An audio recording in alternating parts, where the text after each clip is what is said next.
सीधे बैठो। देखो एक पंक्ति है, यह संसार मनुष्य के लिए, यह संसार मनुष्य के लिए एक परीक्षा स्थल है।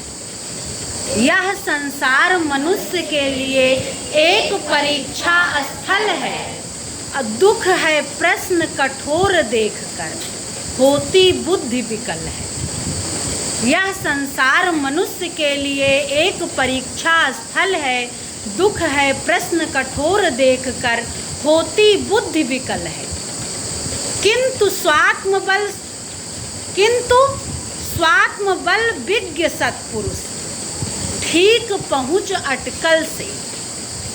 किंतु स्वात्मबल विज्ञ सत्पुरुष ठीक पहुँच अटकल से हल करते हैं प्रश्न सहज ही अविरल मेधा बल से। पहली पंक्ति क्या थी कि यह संसार मनुष्य के लिए एक परीक्षा स्थल है। ये जो संसार है ये हम मनुष्य के लिए, हम मनुष्यों के लिए एक परीक्षा का स्थान है। यहाँ हर समय हमारी परीक्षा चलती रहती है। यहाँ सबके जीवन में संघर्ष है, किसी एक के नहीं, सबके जीवन में। तुमको क्या लगेगा कि अगला बहुत खुश है, अगला बहुत सुखी है, हमारे जीवन में तो दुख ही दुख है, हम एकदम परेशान हैं। वो कितना खुश है, कितने अच्छे अच्छे कपड़े पहनता है, कितना अच्छा खाता है, कितना अच्छा, तो तुमको सब उसका अच्छा लगेगा।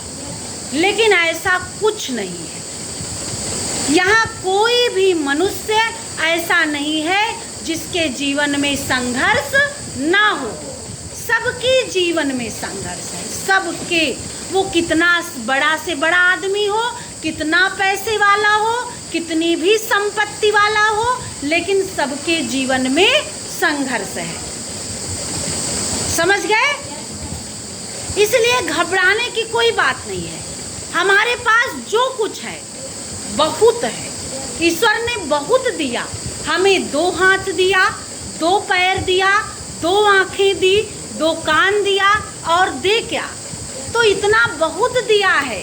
उन्नति, प्रगति, विकास करने के लिए वो हमें सब कुछ दे दिया है। अब हमारे ऊपर है कि हम कितना कर सकते हैं, इसका कितना सदुपयोग हम कर सकते हैं। ईश्वर ने जो हमें दिया, ये हम इसका कितना सदुपयोग कर सकते हैं, ये अब हमारे ऊपर निर्भर है। कुछ ना देखो, ये ना देखो कि हमारे पास कितना पैसा है, हम कैसे खा रहे हैं, कैसे पहन रहे हैं, कैसे रह रहे हैं, कुछ ना देखो। केवल देखो अपनी 2 आँखें, अपना मस्तिष्क, अपना दिमाग, अपने हाथ, अपने पैर, अपने ऊपर खड़े हो। दूसरों को क्यों देखते हो? दूसरों को ना देखो। समझ रहे हो? तो अपने ऊपर डिपेंड हो कि मुझे करना है, मैं इसे करके रहूँगा, मेरे इसमें बल है, मेरे मुट्ठी में सब कुछ बंद है, इसी में है सब कुछ, मेरी मुट्ठी में सब कुछ है। हम चाहें तो कुछ भी हासिल कर सकते हैं। समझ गए? तो यह संसार मनुष्य के लिए एक परीक्षा स्थल है। क्या है? परीक्षा स्थल। हर समय हमारी परीक्षा होती रहती है, लेकिन हमें घबरा कर भागना नहीं है, हमें डटे रहना है, हमें लगे रहना है। समझ रहे हो? और जो डटा रहता है, जो लगा रहता है, जीत क्या होती है? उसी की, वही विजयी होता है। यह संसार मनुष्य के लिए एक परीक्षा स्थल है। दुख है प्रश्न कठोर देखकर। कह रहे हैं कि कवि कह रहा है कि हमें दुख है कि कठोर प्रश्न देखकर, कठिन प्रश्न देखकर इन मनुष्यों की जो बुद्धि है वो व्याकुल हो जाती है। कठिन परिस्थिति देखकर, कठिन संघर्ष देखकर ये मनुष्यों की जो बुद्धि है, हमें इस बात का दुख है कि ये बड़ी जल्दी व्याकुल हो जाते हैं। क्या होगा? बहुत होगा तो लड़ते लड़ते, करते करते, मेहनत करते करते, लड़ते लड़ते, संघर्ष करते करते या तो हम जीत ही हासिल करेंगे या तो हम काल के गाल में समाएंगे। बहुत होगा, क्या होगा?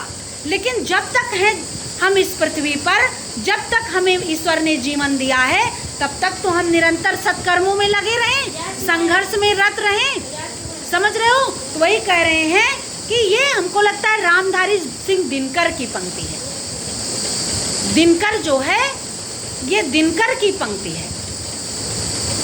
दिनकर ऊर्जा भरने वाले कवि हैं, उत्साह भरने वाले कवि हैं। समझ रहे हो? वो राष्ट्रवादी कवि हैं, राष्ट्र प्रेमी हैं। उनकी कविताएं राष्ट्र के लिए हैं, देश के लिए हैं, देश को जागृत करने वाले कवि हैं, देश को ऊर्जावान बनाने वाले कवि हैं। तो यह संसार मनुष्य के लिए एक परीक्षा स्थल है, दुख है प्रश्न कठोर देखकर, होती बुद्धि विकल है, किंतु स्वात्म बल विज्ञ सत्पुरुष ठीक पहुँच अटकल से।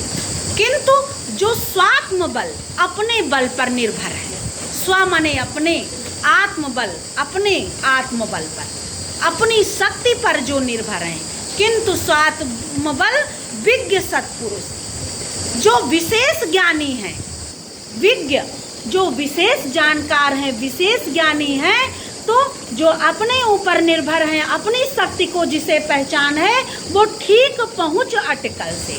वो भले ही कितनी अटकलें आएं, अटकलों को पार करते हुए वहाँ पहुँचकर हल करते हैं प्रश्न सहज ही।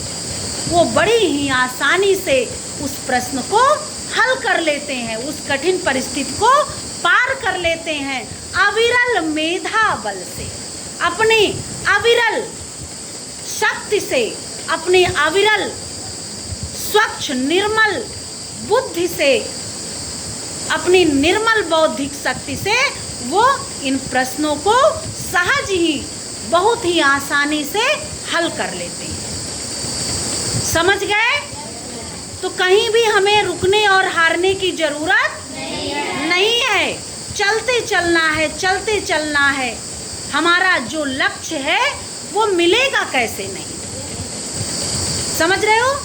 भले ही अटकलें आएंगी, परिस्थितियां कठिन होंगी, हमारी लड़ाई कठिन होगी, लेकिन हम यदि रुकेंगे नहीं, डरेंगे नहीं, तो हमें कोई हरा नहीं सकता है। इसलिए तुम लोग ये जो छुट्टियां हो रही हैं, 40 दिन की हमें जो छुट्टी मिल रही है, खूब एंजॉय करो, भरपूर एंजॉय करो, लेकिन उसके साथ साथ अपने लक्ष्य से भटकना नहीं है। हमें निरंतर अपने लक्ष्य तक तब तक लगे रहना, अपने लक्ष्य प्राप्ति के लिए तब तक लगे रहना है जब तक कि वो हमारी मुट्ठी में आ ना जाए। समझ गए? तो खूब मेहनत करो, खूब बढ़िया से एकदम। अभी तुम्हारे पास भरपूर समय है। ये जानो कि तुमको कितना % लाना है, 99। इससे नीचे का लक्ष्य नहीं होगा। एकदम दिमाग में बैठा लो, बस केवल प्रभु का स्मरण करो, उनके ऊपर छोड़ दो और मेहनत खुद करो। समझ गए? पूरा लक्ष्य हमारा है 99 से नीचे नहीं। समझ गए? एक पंक्ति है, संग्राम जिंदगी है, लड़ना इसे पड़ेगा। क्या है हमारी जिंदगी? संग्राम। हर समय हमको लड़ना रहता है, हर परिस्थिति से, हर जगह हमको संग्राम जिंदगी है, लड़ना इसे पड़ेगा। जो लड़ नहीं सकेगा आगे नहीं बढ़ेगा। जो इन परिस्थितियों से जूझेगा नहीं, लड़ेगा नहीं, इन कांटों को पार नहीं करेगा, जिसके पैर में कांटे चुभेंगे नहीं, वो जो है आगे नहीं बढ़ पाएगा। संग्राम जिंदगी है, लड़ना इसे पड़ेगा। जो लड़ नहीं सकेगा आगे नहीं बढ़ेगा। इतिहास कुछ नहीं है संघर्ष की कहानी। ये जो इतिहास हम पढ़ते हैं क्या है ये? ऐसे आम आदमी का इतिहास नहीं लिख दिया गया। जिन्होंने संघर्ष नहीं किया उनका इतिहास नहीं है। इतिहास क्या है? संघर्षों की कहानी है। जो हम इतिहास पढ़ते हैं वो हम जो संघर्ष किए, हमारे महापुरुषों ने जो बलिदान दिए, समझ गए? स्वामी विवेकानंद, स्वामी दयानंद सरस्वती, महात्मा गांधी, विनोबा भावे, जो भी रहे महापुरुष हमारे, जो भी इतिहास रहा हमारा, वो कैसे कैसे संघर्ष किए, उससे हमें अपने जीवन में सीख मिलती है। तो इतिहास कुछ नहीं है, केवल क्या है? संघर्षों की कहानी है। इतिहास कुछ नहीं है, संघर्ष की कहानी। राणा शिवा भगत सिंह, झांसी वाली रानी, जो भी इन्होंने किया वो क्या है? संघर्षों की कहानी है। इतिहास कुछ नहीं है, संघर्ष की कहानी। राणा शिवा भगत सिंह, झांसी वाली रानी।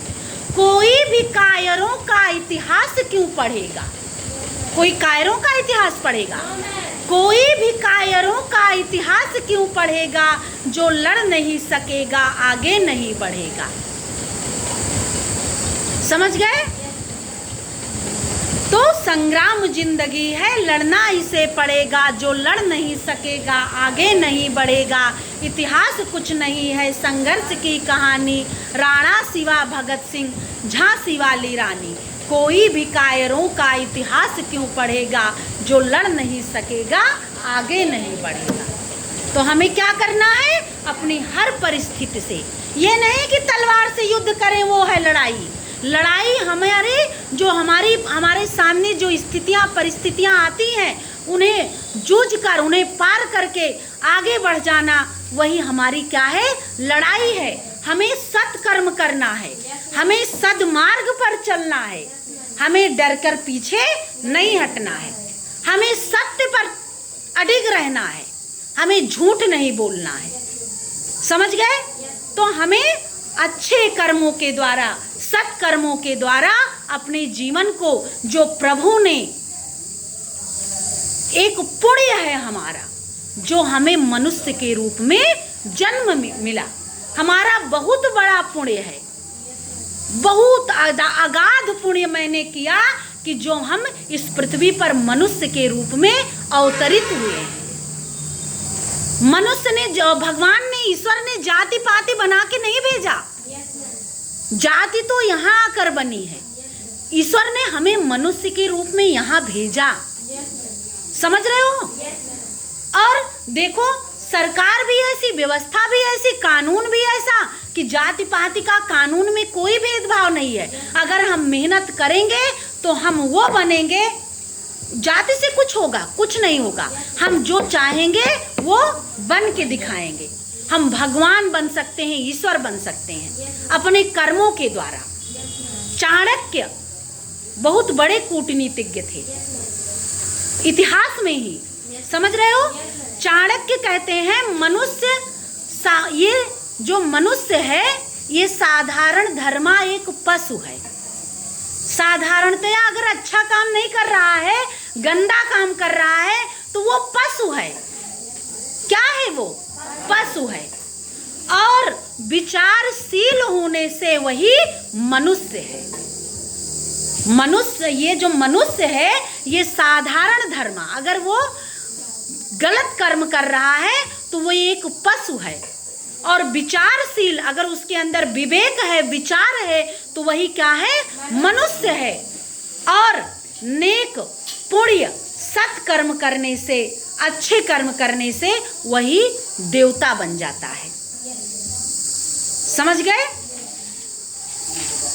तो इस तरह से हमें कर्म नेक करना है, अच्छा करना है, मेहनत करना है। यहाँ जो भी बताया जाए, पढ़ाया जाए, तुम्हारी सहायता के लिए एक चीज नहीं है कि केवल एक चीज है तुम्हारी सहायता के लिए। तुम्हारी सहायता के लिए शिक्षक हैं, तुम्हारी सहायता के लिए किताबें हैं, तुम्हारी सहायता के लिए माता पिता हैं, तुम्हारी सहायता के लिए आज जो है सोशल, ये नेट का ज़माना आ गया है, समझ रहे हो?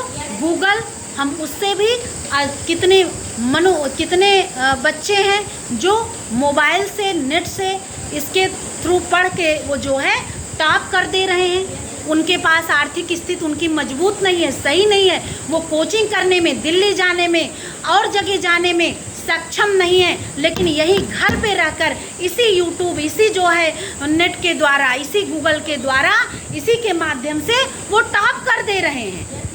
तो तुम्हारे लिए कुछ भी असंभव नहीं है। तुम्हारी सहायता के लिए ईश्वर ने बहुत कुछ दिया है और प्रकृति खुद खड़ी है तुम्हारी सहायता के लिए। प्रकृति किसी पर निर्भर है? किसी पर निर्भर नहीं है। वो सारा कार्य अपना स्वयं करती है। समझ गए? तो इस तरह से हमें क्या करना है? मेहनत करना है, संघर्ष करना है, सत्कर्म करना है और आगे बढ़ना है। समझ गए? ये आज की हमारी सीख है तुम्हारे लिए। अब तुमको इस 40 दिन की छुट्टी की ढेर सारी शुभकामनाएं। खूब एंजॉय करो, खूब मस्ती करो और खूब पढ़ो लिखो। समझ गए?